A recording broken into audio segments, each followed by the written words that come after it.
নমস্কার বন্ধুরা, মায়ের রন্ধনশালা এবং ব্লগার চ্যানেলে আপনাদের সবাইকে স্বাগত। তো আজকে আমি আবারও একটা রেসিপি নিয়ে এখানে চলে এলাম। এখানে আজকে আমি বানাবো কড়াইশুঁটির পরোটা। তো অনেকবারই তো কড়াইশুঁটির কচুরি খাওয়া হয়েই থাকে। তো আজকে আমি এখানে বানিয়ে আপনাদের সাথে শেয়ার করব কড়াইশুঁটির পরোটা। তো তার জন্য আমি এখানে ময়দা নিয়ে নিয়েছি আমার প্রয়োজন মতো। তো এর মধ্যে আমি এখন দিয়ে দেব স্বাদ মতো লবণ,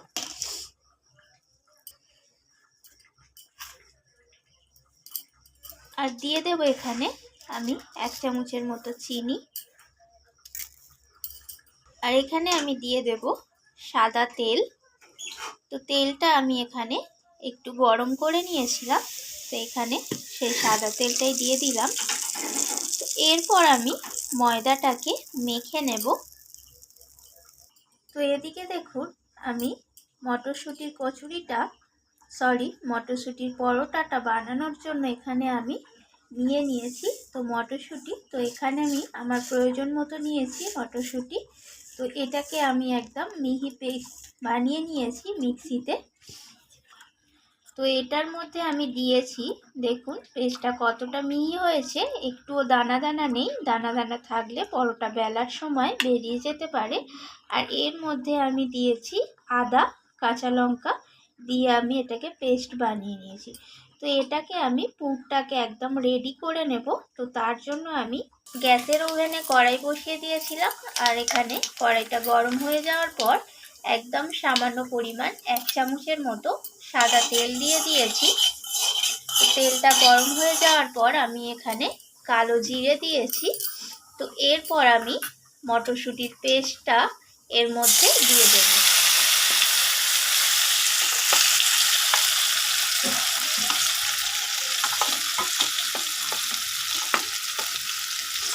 তো দেখুন এখানে আমি মটরশুঁটির পেস্টটাকে কড়াইয়ের মধ্যে এইভাবে নাড়াচাড়া করে আমি এটাকে জলটাকে একদম শুকিয়ে নেব। আর এটা নাড়াচাড়া করতে করতে যখন কড়াই থেকে ছেড়ে আসবে তখন বুঝতে হবে মটরশুঁটির পুরটা একদম রেডি হয়ে গেছে। তো দেখুন এখানে আমি ময়দাটাকে ভালোভাবে ময়ান দিয়ে নিচ্ছি। তো এর মধ্যে যে লবণ, চিনি আর সাদা তেলটা দিয়েছিলাম, তো সেটাকেই এইভাবে হাতের সাহায্যে মিশিয়ে নিচ্ছি। এইভাবে এটাকেই ময়ান দেওয়া বলে।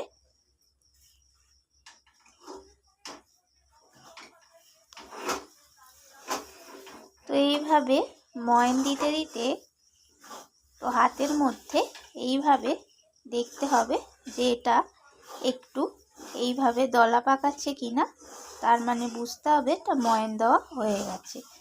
তো এরপর আমি এটাকে প্রয়োজন মতো জল দিয়ে দিয়ে আমি এটাকে মেখে নেব। তো ওদিকে ময়দা মাখতে মাখতে আবার আমি রান্নার কাছে চলে এলাম। তো এখানে দেখুন মটরশুঁটিটা অনেকটাই শুকিয়ে এসেছে। তো আমি এখন এর মধ্যে দিয়ে দিলাম স্বাদ মতো লবণ। তো আমি আবারও এটাকে নাড়াচাড়া করে আরও একটু এটাকে রান্না করে নেব। তো দেখুন এখানে মটরশুঁটির পুরটা একদম রেডি হয়ে গেছে। আর কতটা জলটা শুকিয়ে এসে দেখুন কড়াই থেকে ছেড়ে যাচ্ছে এইভাবে। তো এখানে মন্দ মতো একটা তৈরি হয়ে যাচ্ছে। তো এখন এটা একদম রেডি। তো এটাকে আমি এবার ঠান্ডা করে নেব। আর এদিকে দেখুন আমার ময়দাটাও মাখা হয়ে গেছে। তো ময়দাটা দেখুন, দেখে বুঝতেই পাচ্ছেন কতটা নরম বা কতটা শক্ত হয়েছে। তো এটা খুব বেশি নরম না, আবার খুব বেশি শক্তও না। তো একদম ময়দাটা মাখা রেডি হয়ে গেছে। এবার আমি পরোটা বানানোর জন্য আমি এটাকে লেচি কেটে নেব। দেখুন এখানে আমি পরোটাটা বানানোর জন্য লেচি কেটে নিয়েছি। তো রুটি বানানোর জন্য যেমন লেচি কাটে, তো সেই রকমই আমি লেচি এখানে কেটে নিয়েছি। তো লেচি কেটে আমি এর মধ্যে পুর ভরে নিচ্ছি। তো কড়াইশুঁটির কচুরি যেভাবে পুর ভরতে হয়, তো পরোটাতে সেই একইভাবে পুরটা আমি ভরে নিচ্ছি। তো এটাতে আমার অলরেডি ভরা হয়ে গেছে। তো আমি বাকিগুলোতেও ভরে নেব। তো দেখুন এইভাবে আমি পরোটার খোলটা বানিয়ে নিচ্ছি।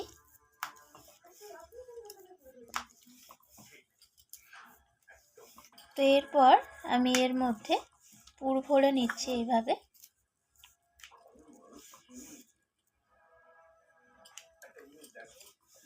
তো এরপর আমি মুখটাকে এইভাবে বন্ধ করে নিচ্ছি হাত দিয়ে চেপে চেপে।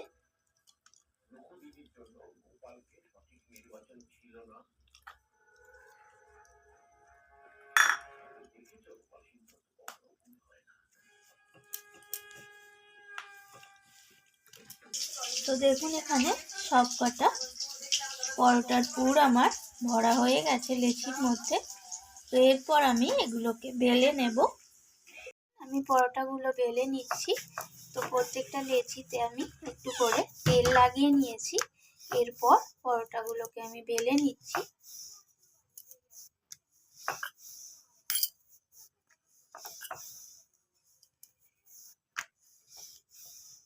তো আমি এটাকে ভাঁজ করে নিলাম, যেমন তিকোনানে পরোটা হয় সেইভাবেই আমি ভাঁজটা দিয়ে দিলাম।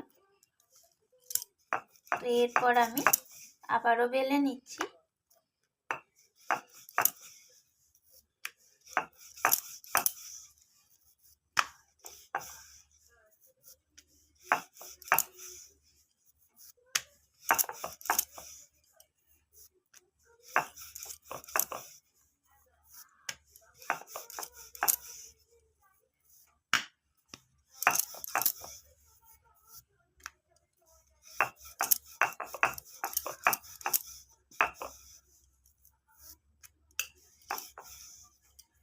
তো দেখুন পরোটাটা বেলা হয়ে গেল, একটুও কিন্তু বেরিয়ে যায়নি।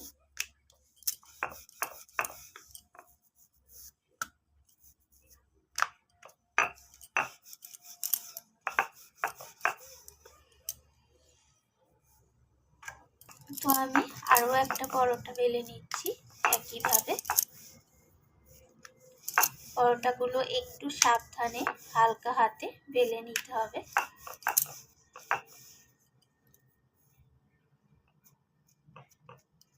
আবার ওটাকে ভাঁজ দিয়ে দিলাম, দিয়ে আবার ওটাকে বেলে নিচ্ছি একইভাবে। তো এটাও আমার বেলা হয়ে গেল। তো একইভাবে আমি বাকি পরোটাগুলোকেও বেলে নেব। তো দেখুন এখানে আমি পরোটাগুলো ভাজার জন্য কড়াই বসিয়ে দিয়েছি। তো পরোটা আমি দিয়ে দিলাম কড়াইয়ের মধ্যে। এরপর আমি পরোটাগুলোকে ভালো করে সেঁকে নেব 2 পিঠ।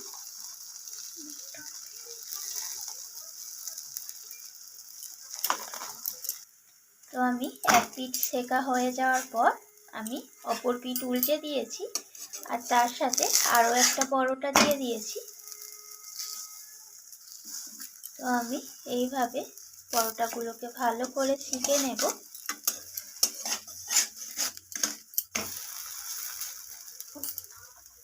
তো দেখুন 2 পিঠ ভালোভাবে আমি সেঁকে নিয়েছি। এরপর আমি তেল দিয়ে চামচে করে পরোটাটাকে ভেজে নেব। তো পরোটা যেভাবে ভাজতে হয় আপনারা সবাই জানেন। তো সেইভাবেই আমি এটাকে 2 পিঠ লালচে করে ভেজে নেব।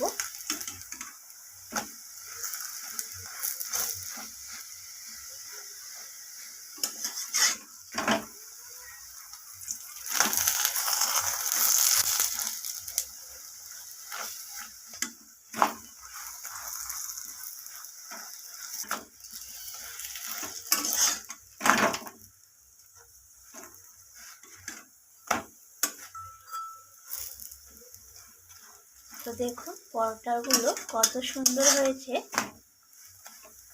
একদম লালচে মুচমুচে একদম পরোটাটা হয়েছে।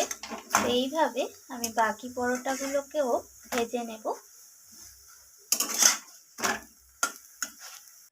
তো দেখুন এখানে তৈরি হয়ে গেল কড়াইশুঁটির পরোটা, একদম নরম তুলতুলে মুচমুচে একদম পরোটা। দেখুন পরোটাগুলোর গাগুলো দেখেই বুঝতে পারছেন একদম সবুজ হয়েছে কড়াইশুঁটির পরোটাটা। তো দেখে বলুন কেমন লাগছে দেখতে। তো তো ভিডিওটি কেমন লাগলো, রান্নাটি কেমন লাগলো অবশ্যই আমাকে জানাবেন। আর ভালো লাগলে তো একটা লাইক কমেন্ট করতে ভুলবেন না।